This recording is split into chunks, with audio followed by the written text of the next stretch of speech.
इथे आलेला खूप आनंद ह्यासाठी झाला की, आणि मी महिलांना हे दूध वाटायला लोकांचं माझ्या भाषणाकडे लक्ष नाही जाणार.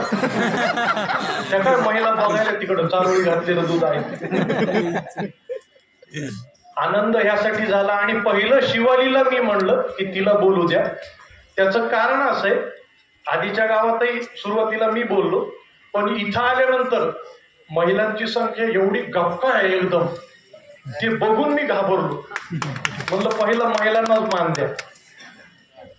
या 3 जानेवारीला क्रांतीज्योती सावित्रीबाई फुले यांची जयंती झाली आणि त्यानंतर आज या ठिकाणी त्यांच्या समोर या ठिकाणी खऱ्या अर्थानं ज्योत प्रज्वलित केली आम्ही, आणि ती ज्योत भालेवाडीच्या सगळ्या ग्रामस्थांनी प्रज्वलित केलेली आहे.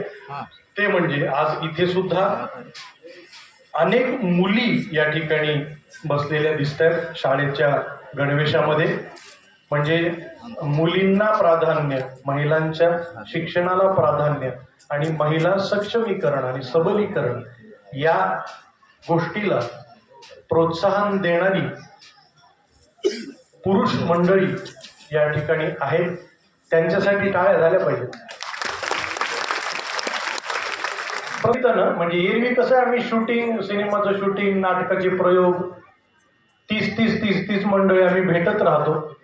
पण या मुख्यमंत्री समृद्ध पंचायत राज अभियानाच्या माध्यमातून अनेक गावखेड्यामध्ये जाणं होतंय, सगळ्यांशी भेटणं होतंय, गप्पा होत आहेत, योजना सांगणं होतंय.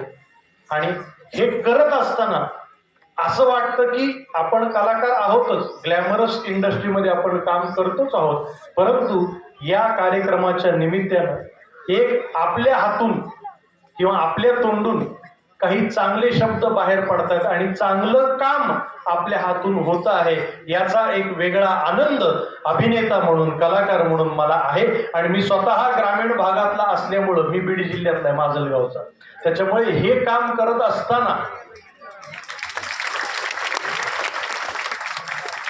करत असताना मला अधिक आनंद, अभिमान होतो आहे.